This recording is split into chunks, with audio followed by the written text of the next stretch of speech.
First, I'd like to thank the organizers for inviting me here today. I looked over the attendance list, and I think I know most of you, at least by emails and telephone, although I don't think I've met most of you. So maybe it'll be nice to be able to put a face to some of the names before the end of the conference.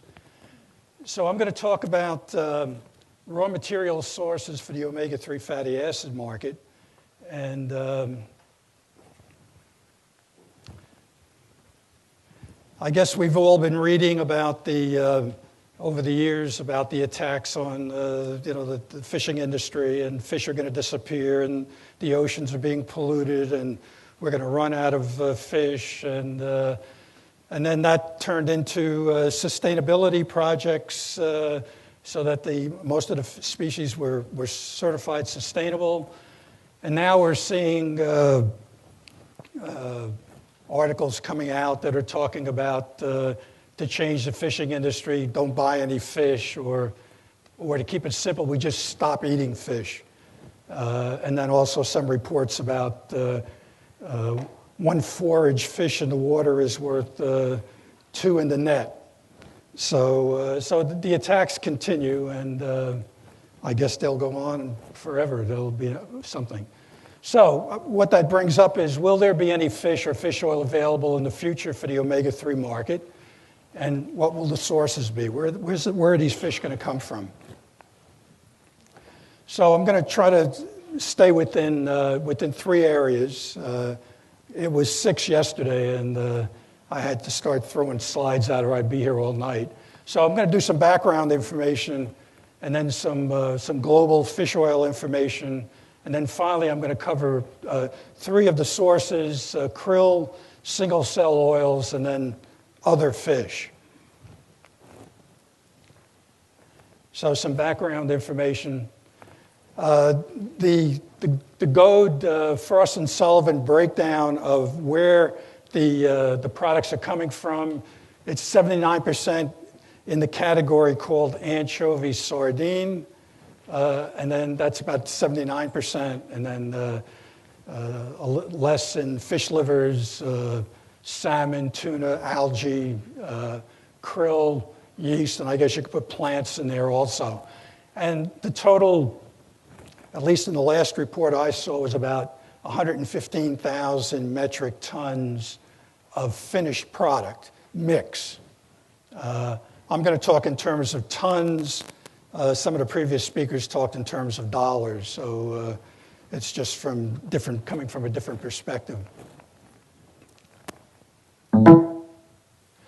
So if you look at that breakdown of the finished product, which is the blue bar, and then extrapolate to how much crude oil it's going to take to make that product, and the product mix is basically the last mix that Goad had, which was about 90% EPA DHA oils, and then 10% of concentrates, made up of 2% low concentrates, 5% middle, and 2.5% high.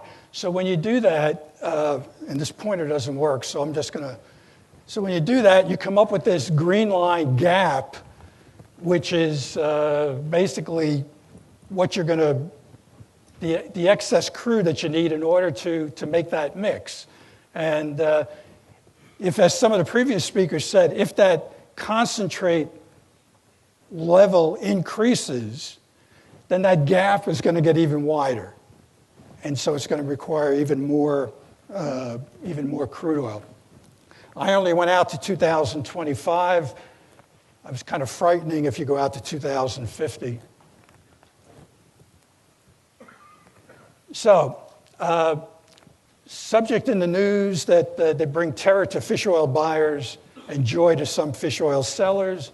So whenever you see these things, you can pretty well figure the price is going to go up. El Nino, low oil yields, reduced fish catch due to quotas or vedas or fishermen strikes, environmental disasters, volcanic eruptions, tsunamis, earthquakes, and then green energy mandates, which affect commodity prices, all of these things have an impact on the price of the basic fish oil. If you don't know what an El Nino is, that's a satellite picture from NOAA. Basically, the hot water from the Tahiti area moves across the equator on the surface towards South America, increases the temperature, and of course all the anchovy head for cold water, and fish catch goes down, and then the fish oil catch also goes down. So this is a chart of Peru and Chile fish oil production, which would be primarily anchovy, a little bit of sardine, and maybe some horse mackerel. The y-axis is either 1,000 metric tons or US dollars per metric ton. This is through May 10th of this year. So the red and blue bars are Peru and Chile. The green line is the fish oil, crude oil price. The bluish arrows are El Ninos. And you can see that just about every place where there's an arrow, there's a dip in the production and a corresponding peak in the price of the fish oil. And then I guess I should point out that this particular peak, at the time that IFO was meeting, that was an unprecedented high price for fish oil. We've never seen a price like that before. And so you can see what's happened since then.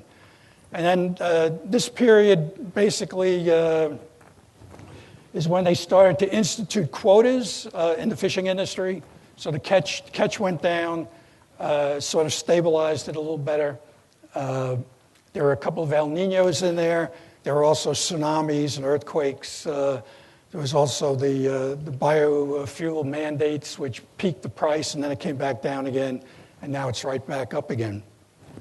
Where it's going to go from here, I guess, is anybody's guess. It's nice to be able to smooth that out. If you do a 5-year running average, that's what the price of crude oil looks like.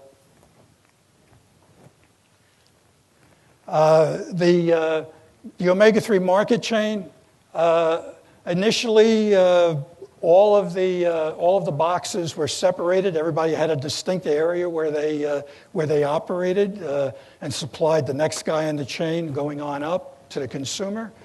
Then we started to see some consolidation, some vertical integration among some of the industry. So the lines are becoming blurred. And then probably they will continue to get blurred as we get more consolidation and vertical integration. And in fact, some of the crude oil producers have even bypassed the entire chain and going directly to consumer. And so now we have some virgin salmon oils on the market, which are essentially processed crude salmon oil. So what that does is, if you look at the same type of chain as a pyramid, you've got the crude oil at the bottom, and you've got the pharmaceutical oils at the top, and you've got all of the concentrates in the middle, and then the semi-refined oils.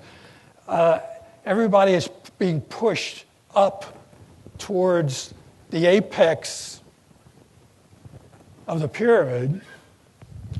Everybody is being squeezed into that area. And what that's doing is it's gushing or hemorrhaging byproduct.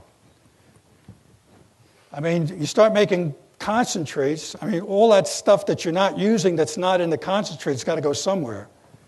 And I haven't yet heard someone say where it's going. So that requires then you're going to have more product coming in to feed the bottom in order to be able to make the stuff to go up the chain again. And this is a better thing if you start with the starting oil and you work down to the 90% omega-3 concentrates. You can see that you're at roughly a 5% yield. So 95% of the product is being displaced. That was 1992 data from Breivik. And in 20 years, we've only been able to improve that somewhat. I think the red line would be the GODES the last data I saw from Goad, so that's newer technology. But still, you're talking about, let's say, 9% yield out of all of that oil that's going into the system. So one of the outlets is biodiesel. So this is a chart of the green line is feed grade Menhaden fish oil. These are U.S. prices. The red and dark green line are U.S. diesel oil at retail price, U.S. and California, and then the other lines are biodiesel 100 in various parts of the U.S. So you can see that the biodiesels are higher priced than the Menhaden oil, but you're still talking $7 a gallon would be the equivalent about U.S. $2 a kilo. So that's what you would get for the byproduct, maybe, if you could meet the specifications. All right, so if you do all that, we know that the fish meal industry has been constantly attacked in the media for conversions of 2, 3, or 4 kilograms of fish going in to 1 kilogram of salmon coming out. If we reverse that and look at the omega-3 market, we're talking about 100 kilos of fish will yield about 10 kilos of oil at 30% omega-3, and 10 kilos of 30% omega-3 is going to yield about 5 kilograms of that current mix of 90% omega-3 oil and the mix of concentrates. Or it takes 20 kilos of fish to produce 1 kilogram of the current omega-3 mix. Now, if anything else, are you going to be able to respond to people when they say that you're basically killing 20 kilos of fish to make 1 kilo of your omega-3 oil mix? Something to think about. So let's talk about some global fish oil information.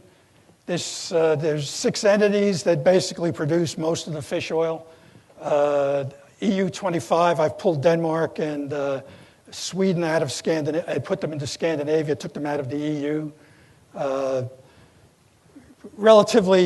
that, it's relatively constant across the board. This is Scandinavia. The red and blue here are Chile and Peru, and then the rest. And I've circled others because we don't know what the others are. But again, this is only countries and fish oil. It doesn't really identify species. And then this is just breaking out the EU without Denmark, because otherwise it would be very small bars for the rest of them. And Spain and Portugal are good places to look because they do a lot of sardine and anchovy. France, I know, does some tuna. I don't know if they're doing tuna oil now. The UK is doing salmon. So those are some areas that might work. And other countries, again, if you look at that, you've got Morocco, which is currently supplying sardine oil,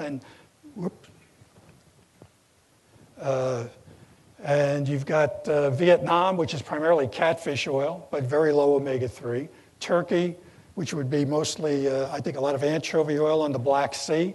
And most of the Black Sea, the countries surrounding the Black Sea, probably are catching European anchovy. That might be some places to look.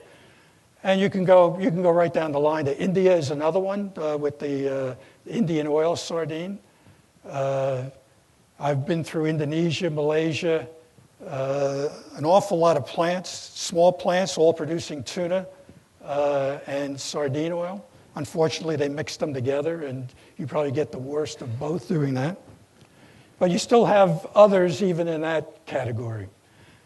But still, you haven't identified what the oils are. If you look at FAO, they break it out as herring oil, capelin oil, menhaden oil, anchovy oil, some minor others, which includes cod liver oils and squid oil. And then the big category is other fish body oils. So they can't even identify what these other oils are. I've just penciled in what I think some of them are: sand eel, the sardinella, thread herring, blue whiting, hoki, pollock. So those are potential sources.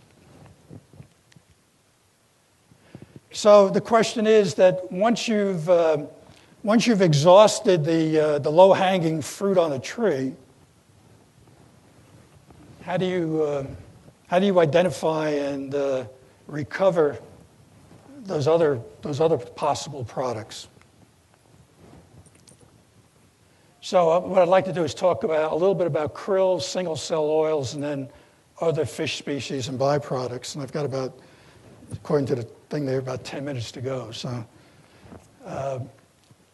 So krill.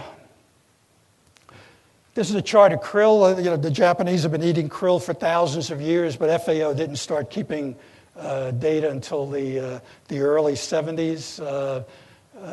At that time, everything was reversed. We were looking for unexploited species that could be converted into protein to feed the starving masses of the world. Of course, that's completely switched around now. Caught a lot of krill, and then they discovered there was too much fluoride in the krill. The US FDA would not accept the oil, accept the krill protein as a food, only as a food additive until they could solve the fluoride content. They solved it. The catch went back up, and then the Soviet Union collapsed. Catch came down, and it's remained relatively stable until we got into the nutraceutical era, which is what we're in now. This dotted line is based on what was supposed to be the 2012 forecast for krill catch. I don't know if they actually caught that or whether they're still, I don't know if they're probably done, whatever they're doing. But going all the way up to about 400,000 tons of krill.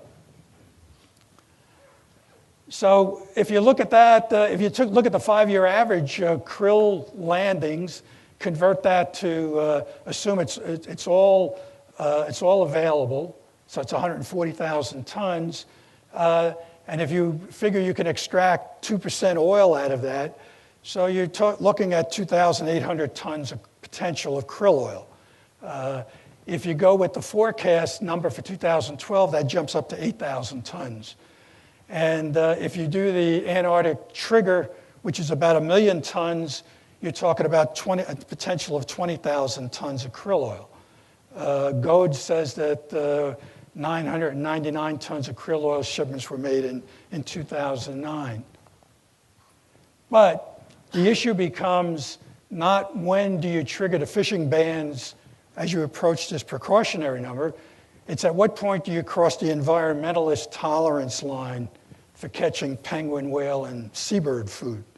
When does that get triggered and they all jump in and then you have all kinds of issues, irregardless of whatever certifications you may have. So single-cell oils,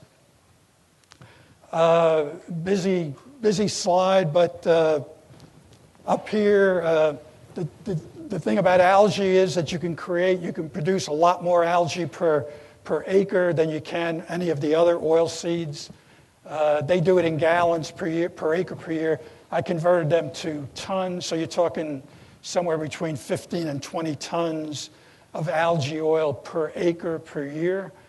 And then there's 2 ways of doing it, bioreactors or open ponds, and I think some people have actually developed bioreactors that fit into the ponds and supposedly produce 10 or 12 times as much. But anyway, when you go through the calculations, one 100 cubic meter bioreactor would be the equivalent of about 14 acres of open pond.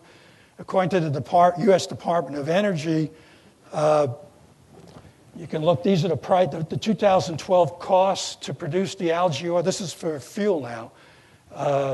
$17.52 a gallon, bioreactor, $9.28 for open pond, and in the future they think they could get down to about a little more than $2.86 a kilo. In the open pond, $1.56. Both of them would produce about 280 tons of oil per year. A number of companies are involved in this. I'm working on a book chapter that'll have some of this information in it, and when I started, I had a list of about 20 companies that were on the verge of going commercial in 2012. Probably 3/4 of them don't exist anymore. The ones that seem to be around, well, of course, DSM took over Martech, so that's still there. Solazyme, their motto is we make oils. So they have a variety of organisms for tailoring oils for different types of markets. And they're producing it in large volumes.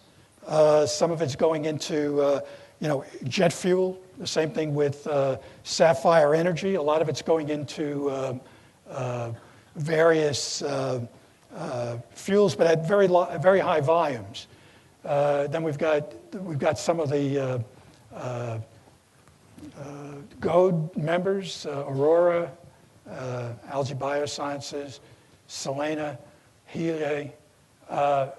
I guess it remains to be seen where we end up with these companies.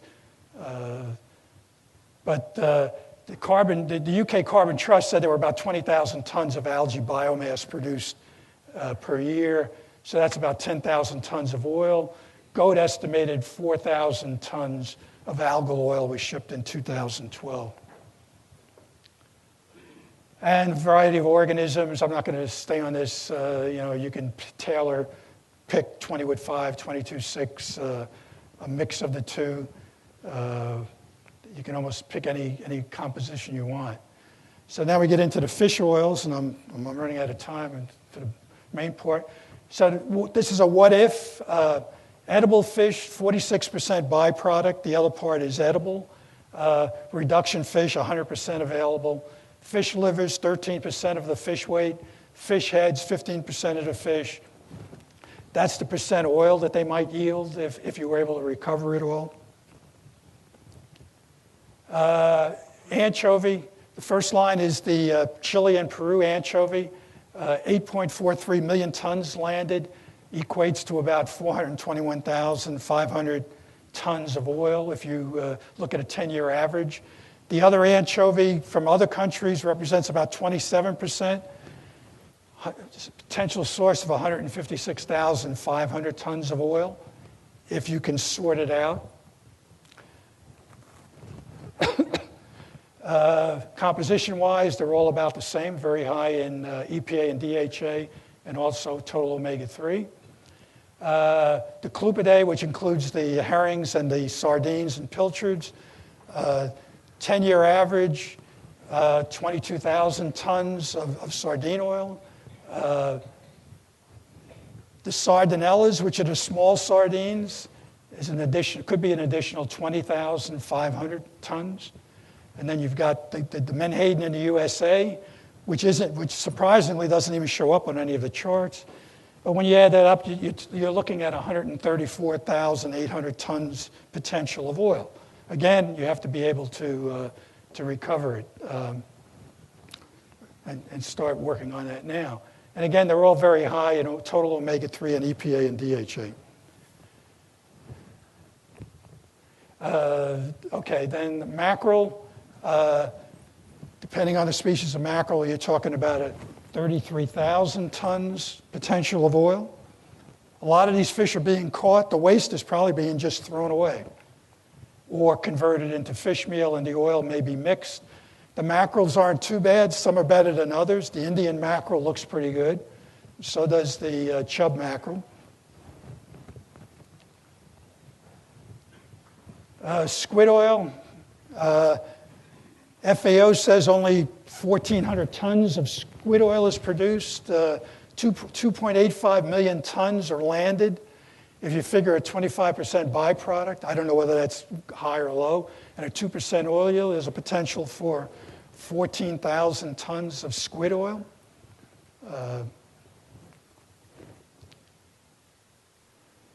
And of course, the squid oil is very high in omega-3. Horse mackerel, jack mackerel. The Chilean one is the main one that's caught, and then we've got a lot of horse mackerel from various parts of the world. These numbers are kind of changed because the Chile just lowered their quotas, so that 38,000 now would become 24,000. Or 8,000, I'm sorry. This would become 8,000, and this would become 24,000 with the new Chilean quotas. And of course, the horse mackerel is pretty good. Sand eels, and I put sand eels and capelin together. Again, 10-year average potential of 24,000 tons of sand eel oil and 46,000 tons of capelin. Sand eel's not too bad, and the capelin total lipid is pretty good as far as omega-3, so there must be a very high phospholipid content in capelin. Cod, Atlantic cod and Pacific cod, according to FAO, there's only 6,000 tons of cod liver oil produced, but if you look at these numbers, there's a potential for 75,000 tons of cod liver oil if you could recover the livers. Some of that coming out of Alaska. Run out of time. Okay, this is the salmon, wild versus farmed. It's looking at 27,000 farmed, 11,000 wild. If you look at just the Pacific salmon heads, which is where most of the oil is, you're looking at maybe 8,000 tons. And the omega-3 is not too bad. Pollock, the same way. You're looking at 92,000 tons possible of oil. If you just do the livers, it's 77,000. And the omega-3 is in between. Okay, I'm just going to run through these. But, you know, tuna is very high. This was interesting. Chinese carp, farmed carp. The big head and the silver carp, which are a big percentage of what they farm. This was surprising that they're considerably, pretty high in omega-3 compared to the other carp. So that was a summary. So the chart that I started with would now look like this, with the maroon line being what's possible. And so what you've got to do is start thinking about regional sources and non-traditional species instead of global sources. And these oils will primarily be crude. Some separation of species might be needed to recover the higher valued oils. And starting now, even a 1,000-ton source of suitable fish oil will satisfy the requirements of many companies that are in this market. And if you can't assemble, let me back up that. And if you can't assemble a suitable ladder, then you might want to improvise. So I'll end it there, and thank you.